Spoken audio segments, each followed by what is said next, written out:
کہ ہی یہ جو لفظی معنی میں بتاتا ہوں، یہ ساتھ آپ نوٹ کیا کریں، اکثر اس طرح سوال آتا ہے کسب کی لفظی معنی کمانے کے ہیں، نیز اس کے معنی میں تلاش اور طلب رزق کا مفہوم بھی پایا جاتا ہے۔ کسب حلال کا مطلب ہے یعنی جائز ذرائع سے روزی کمانا اور حاصل کرنا۔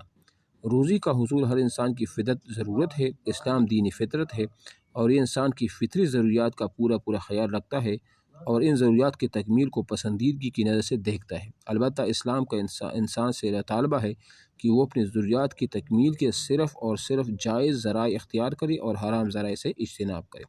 کسب حلال کی اہمیت اور فضیلت۔ اسلام زندگی کے بارے میں ایک واضح طرز عمل اختیار کرنے پر زور دیتا ہے۔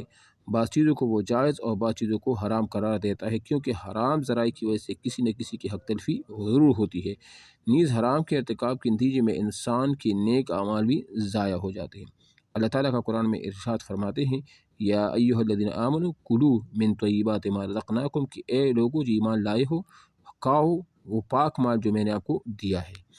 اس طرح حدیث میں نبی علیہ السلام کا ایک آدمی کا ذکر فرمایا جو طویل سفر کرتا ہے، بال پراگندہ اور جسم غبار آلود ہے، دعا کے لیے آسمان کی طرف اپنے دونوں ہاتھ پھیلاتا ہے، اے میرے رب، اے میرے رب، جب کہ اس کا کھانا حرام کا ہے، اس کا پینا حرام کا ہے، اس کا لباس حرام کا ہے اور اس کا غذا بھی حرام کی ملی ہے، تو اس کی دعا کہاں سے وہ قبول ہوگی۔ نبی علیہ السلام نے بھی ہاتھ سے کما کر رزق حاصل کرنے کا حکم دیا ہے اور اسے دیگر فرائض کی طرح مسلمان پر عین فرض قرار دیا ہے۔ نبی علیہ السلام سے پوچھا گیا کہ کون سا ذریعہ معاش پاکیزہ ہے؟ آپ علیہ السلام نے فرمایا، آدمی کا اپنے ہاتھ سے کمانا اور ہر جائز تجارت۔ ٹھیک ہے نا؟ اچھا جی، اس کے بعد نبی علیہ السلام نے صبح کے وقت کام کرنے کے آغاز کی فضیلت کے بارے میں فرمایا، اللہم بارک لامتی فی بکورہا، کہ صبح میں ہماری امت کے لیے وہ برکت عطا فرما۔ یہ آیات و حدیث ہمیں یہی درس دے رہے ہیں کہ حلال رزق کے لیے تگ و دو کرنا ہر مسلمان کے لیے ضروری ہے اور یہ بھی دیگر عبادات کی طرح ایک عبادت ہے۔ اگر مسلمان اپنے اس فرض کو ادا کرنے میں کوتاہی کرے گا تو اس سے باعث پرس ہوگی۔ کسب حلال اگرچہ بےحد اہمیت ہے، مگر اس کا قطعاً یہ مطلب نہیں کہ انسان اپنی دیگر فرائض کو نظر انداز کر دے اور صرف روزی کے لیے اپنا سارا وقت صرف کر دے۔ اسلام کی راہ اعتدال بین روی کی ہے، اس لیے ضروری ہے کہ روزی کمانے کے ساتھ ساتھ حقوق العباد اور حقوق اللہ کا بھی پورا خیال کیا جائے۔ اس سلسلے میں قرآن مجید میں ایک اصولی بات بتائی گئی ہے، کلوا واشربوا ولا تسرفوا ان اللہ یحب المسرفین۔ ٹھیک ہے نا؟ اسراف کے معنی مقررہ حد سے آگے بڑھ جانا، اور اسراف اور تبذیر میں جو فرق تھا وہ میں آپ کو پہلے بتا بھی چکا ہوں۔ روزی کمانے کے حلال ذرائع اور حرام ذرائع۔ اسلام میں روزی کمانے کا ہر وہ ذریعہ حلال ہے جس کی بنیاد انصاف اور عدل پر ہو اور اس میں کسی انسان کا نقصان نہ ہو، جیسے مثال تجارت، کاروبار کرنا، کھیتی باڑی کرنا، چیزیں تیار کرنے کے لیے کارخانے لگانا، ملازمت کے ذریعے روزی کمانا، محنت مزدوری کرنا اور مخصوص پیشے ڈاکٹر، انجینئر، استادی وغیرہ اختیار کرنا۔ ٹھیک ہے نا؟ کسب حلال کے لیے ضروری ہے کہ انسان کا حرام اور ناجائز ذرائع کے بارے میں بھی علم ہو تاکہ وہ ان طریقوں سے بچ سکے۔ کاروبار میں جھوٹ بولنا، کم تولنا، ناپ اچھا کون سا وہ نبی کی امت ہی تھی جو دیانتی کی وجہ پر عذاب آیا تھا یا ناپ تول میں کمی کی وجہ سے؟ جی انتہا یہ ہے، سو ٹی میں آیا بھی تھا۔ ہلو، شعیب علیہ السلام کی قوم۔ ٹھیک ہے نا؟ اس کو انڈر لائن وہ کر لیں۔ اچھا اب آ جائے ادھر مشق پر آ جائے۔ مشق درست جواب پر ہی لگائے۔ کسب کے معنی ہے محنت کرنا، کاروبار کرنا، کمانا، اکٹھا کرنا۔ جی کسب، ہلو، اچھا جی آپشن نمبر بے۔ ٹھیک ہے نا؟ با، دین اسلام کی دی ہوئی اصول اور ضوابط کی روشنی میں جو رزق حاصل ہوگا وہ شمار ہوگا حرام، مباح، حلال، مکروہ۔ جی حلال ہوگا۔ کیا ہوگا؟ حلال ہوگا۔ ٹھیک ہے نا؟ جیم، حرام کے ارتکاب کے نتیجے میں ضائع ہو جاتے ہیں نیک اعمال، اہل و عیال، مال و دولت، جائیداد۔ جی نیک اعمال انسان کے ضائع ہو جاتے ہیں۔ ٹھیک ہے نا؟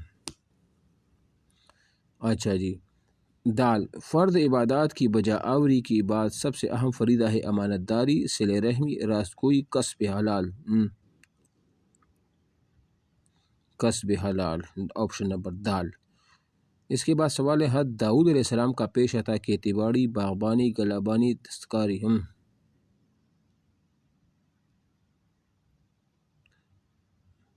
لوہار کو کیا لوہار تھے نا، لوہار کو کیا کہا جاتا ہے؟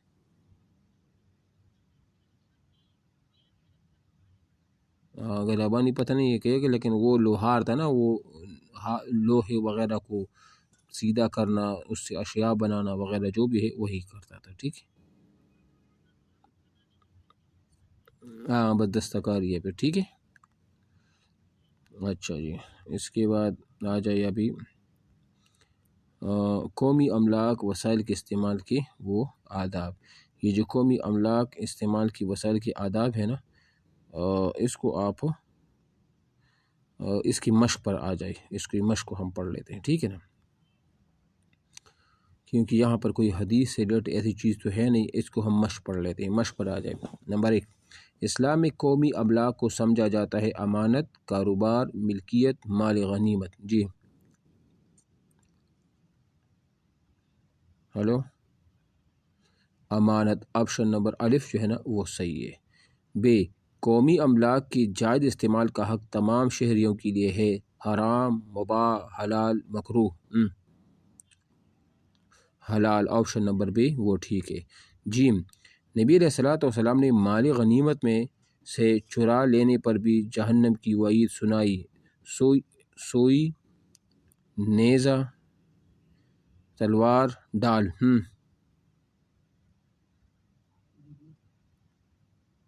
جی ہلو ہلو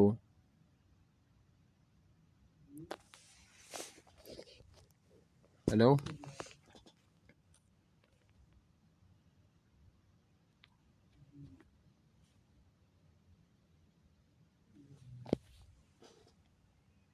ہاں جی، کون سی چیز چرانے پر وعید سنائی تھی آپ علیہ السلام نے؟ جی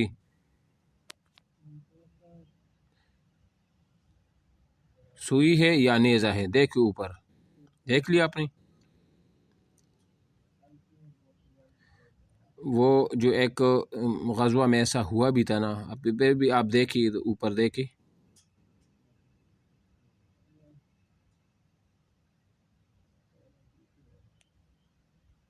ہاں بس اس کو انڈر لائن کرو، ٹھیک ہے۔ اور ایک نیزہ بھی ایک حدیث میں آیا ہے، وہ بھی ذہن میں رکھ لو۔ بہرحال یہاں پر سوئی انہوں نے آپشن ٹھیک کیا ہے۔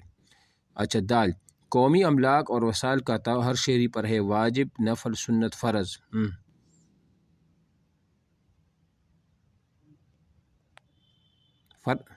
فرض ہے، ٹھیک ہے، ضروری ہے۔ اس کے بعد قومی املاک اور وسائل کی چوری ہے، متروک، مقبول، ممنوع، مبارک۔